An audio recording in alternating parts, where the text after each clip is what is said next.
The new Harry Potter series on HBO Max is still a ways off, but the casting buzz is already wild. We've got rumors, rejections, and full-on controversy like real-life drama. And today, we're going to talk about all of it. Hit that like button, subscribe, and let's go. J.K. Rowling versus the world. So let's start with the controversy cloud hanging over the Harry Potter reboot. And that cloud's name is J.K. Rowling. Now look, this is not about debating wizard politics or which house you're in. This is about how the person who created this whole franchise has become one of the most divisive figures in pop culture. And it's impacting everything around the HBO Max series, from bookstores to the actual cast. So what happened this time? Rowling recently announced something called the J.K. Rowling Women's Fund, a legal fund that, in her words, supports individuals and organizations fighting to retain women's sex-based rights in the workplace, in public life, and in protected female spaces. Sounds vague, right? But to many, especially LGBTQ+ communities, this fund is seen as another move in her ongoing campaign against trans rights. And that was the final straw for some independent bookstores. Booksmith, a long-running bookstore in San Francisco, was the first to publicly say, "Nope, we're done." With this announcement, we've decided to stop carrying her books, the store posted on Instagram. We don't know exactly what her new women's fund will entail, but we know that we aren't going to be a part of it. And here's the part that kinda stings. As a group of queer book lovers, we also had our adolescences shaped by wizards and elves. Look at us, it's obvious. Yeah, ouch. They even recommended buying Harry Potter secondhand so your money doesn't go back to Rowling. And they posted a full list of fantasy book alternatives like Nevermore, His Dark Materials, The Earthsea Cycle, and more. Then another shop, Fabulosa Books, joined in, writing on a whiteboard inside their store. "We are no longer buying plus selling books by J.K. Rowling as she is devoting her life to nastiness." They thanked Booksmith for setting a good example. Now, this isn't just indie rebellion. This speaks to how toxic Rowling's brand has become in parts of the community that used to ride hard for Harry Potter. It's more than just a difference of opinion. For many, it's about identity and safety. And the heat hasn't stopped there. Pedro Pascal, star of The Last of Us and the upcoming Fantastic Four, absolutely torched Rowling online. After she tweeted in support of a UK court decision critics say harms trans women, Pascal commented, "Awful, disgusting S-eat is exactly right. Heinous loser behavior." He explained it further in Vanity Fair, saying, "Bullies make me sick." Rowling clapped back with her usual snark. She posted on X, "Can't say I feel very shut down, but keep at it, Pedro. God loves a trier." Yeah, this is not cooling down anytime soon. And what's maybe even more interesting is the cast of the HBO Max show itself. They aren't staying quiet either. Nick Frost, who's playing Hagrid, publicly confirmed he does not see eye to eye with Rowling. And Papa Essiedu, who's been cast as Snape, took things even further, signing an open letter in the UK defending trans rights after the court ruling that said trans women are not legally women. That's a pretty clear stance. So while HBO is still partnering with Rowling, she's literally tweeting about how so good the scripts are. The people acting in the show? Not exactly standing beside her. We're in this weird cultural moment where the biggest name behind the wizarding world is alienating the very people who loved it most. And the new generation of stars is clearly not afraid to speak out. The wild rumor about Nicholas Hoult. All right, now let's shift from controversy to one of the wildest casting rumors that's been floating around. Nicholas Hoult and his maybe sort of return to the Harry Potter universe. Now, fun fact, Hoult actually auditioned for Harry Potter back in the day. Like the Harry, Daniel Radcliffe's role. Didn't get it. But 2 decades later, that door might not be fully closed. During an interview on The Today Show, Craig Melvin asked Hoult point blank, "Would you do it?" Hoult played it cool. "I don't know. I love Mark Mylod as a director and I love those stories. I think I'm a little bit too old to play Harry now, though." Fair.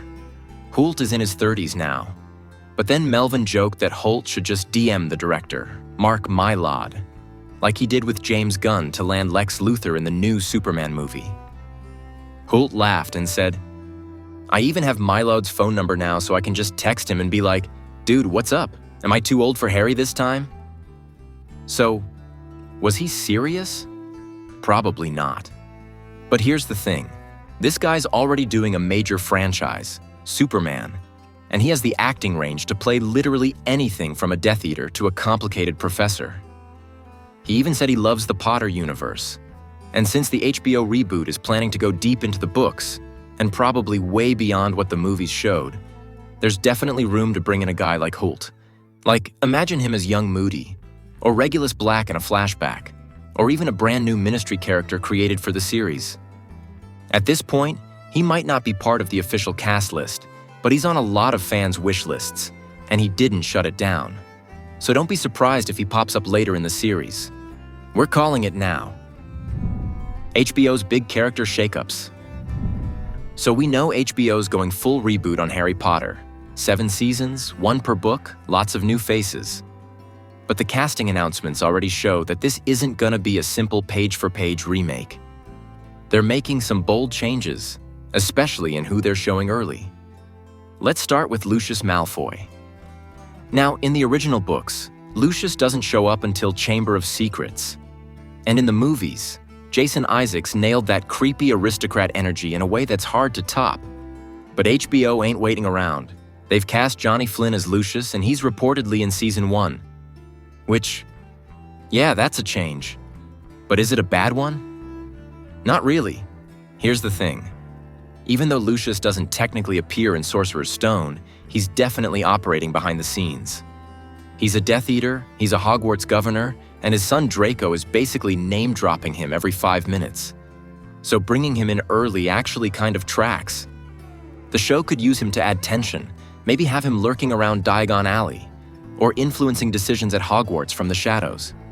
One article even suggested they might show flashbacks to the First Wizarding War, which would be fire. Let's be real, we never got enough of that era in the movies. And then there's Cornelius Fudge, the Minister of Magic. Another character who, in the books, doesn't appear until Book 2, but he's already been cast for the show. Bertie Carvel is taking that role. Now, Fudge's whole arc is about political denial and spin. He's Dumbledore's frenemy, basically.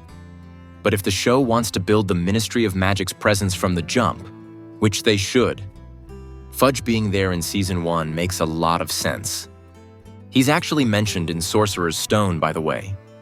Hagrid drops his name when talking to Harry. So again, the material's there. HBO's just leaning into it harder than the movies ever did. In fact, it seems like HBO's taking a totally different approach to character intros. Like, get this, they're not just casting people earlier, they're casting them younger, way closer to their actual book ages. Let's break that down real quick. Papa Essiedu, who's playing Snape, is 34. That's almost exactly Snape's age in the books during Harry's first year. In the movies, Alan Rickman was 54. Iconic, but a full 20 years older. Same with the Dursleys. Belle Powley is playing Petunia, and Daniel Rigby is Vernon. Both are in their early 30s. Again, super close to the book's ages. Mrs. Weasley, now played by Catherine Parkinson, is also younger than Julie Walters was when she started. So why does that matter? Because the original films aged everyone up.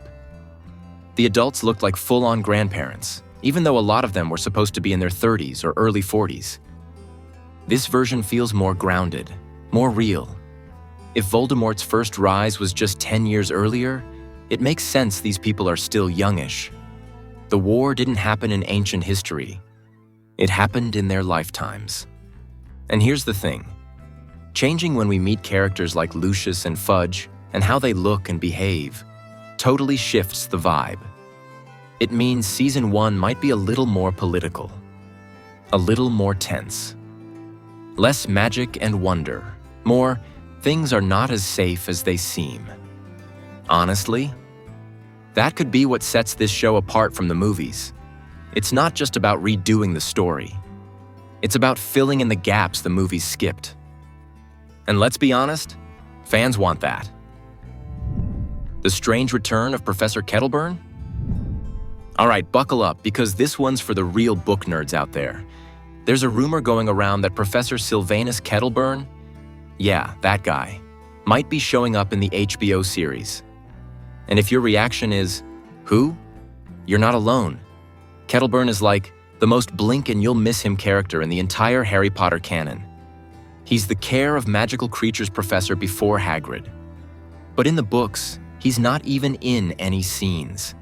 He's literally just mentioned in passing in Prisoner of Azkaban as having retired and lost most of his limbs in magical accidents. So why are we talking about him now? Because there's been a casting call for a male arm amputee, and Potter news outlets like Wizarding World Direct are speculating that it's for Kettleburn. And if that's true, then this show is about to go deep. Including a character like Kettleburn, who didn't even make it into the films, signals that HBO is committed to expanding the world, not just replaying what we've seen before. Let's be honest. This character is a goldmine for visual storytelling. A grumpy old guy missing half his limbs, teaching dangerous beasts, probably getting injured every other class. He's basically magical Steve Irwin with a death wish. There's no official confirmation, though. HBO hasn't said a word about Kettleburn, or what that casting call is really for. But if it's true, it tells us a lot about the tone of this new show. Imagine what else might show up that never made it into the movies. Peeves? Winky the house elf? Firenze in the divination classroom? If Kettleburn's making an appearance, anything is on the table. Michael Cera, the guy who said no to magic. All right, now let's talk about Michael Cera, aka the indie film world's awkward sweetheart, and the guy who turned down the Harry Potter franchise. Not the HBO series, but the Fantastic Beasts spin-offs. Still Wizarding World territory, still a massive opportunity. And he said no before the offer was even official. So why? He told Louis Theroux in a podcast, "I did sort of make a conscientious choice to limit my exposure a little bit, or just try and be a little more in control of it." Cera said the time commitment, like 6 years, was just too much. But that wasn't even the main reason. He also said, "I had a big fear of doing things that I would get too famous, especially little kids' movies." He just didn't want the fame. Most actors are chasing it. Cera literally walked away from it. And you know what? Respect. He added, "I think I've outgrown that particular feeling. But if a franchise came along now and seemed interesting, I don't think on the grounds of it being a franchise I would storm out of the office or anything." So he's not against big movies anymore. He's just picky. As for what role he would have played in Fantastic Beasts, we don't know. But it's hard to picture him in that hyper-glossy, VFX-heavy world. He's way more wizard on lunch break than wizard in an epic duel. Bottom line, he could have been part of the wizarding world, and he passed. You don't see that every day. Final thoughts. So yeah, from bookstore boycotts to maybe casting Nicholas Hoult, this new Harry Potter series is already packed with drama. And it hasn't even aired a single episode. What do you think of the casting? Who do you want to see next? Drop your dream picks in the comments. And hey, if you liked the video, don't forget to hit that like button, smash subscribe, and turn on notifications. I'm watching this show like a hawk, and I'll keep you posted on everything. Catch you in the next one. Peace.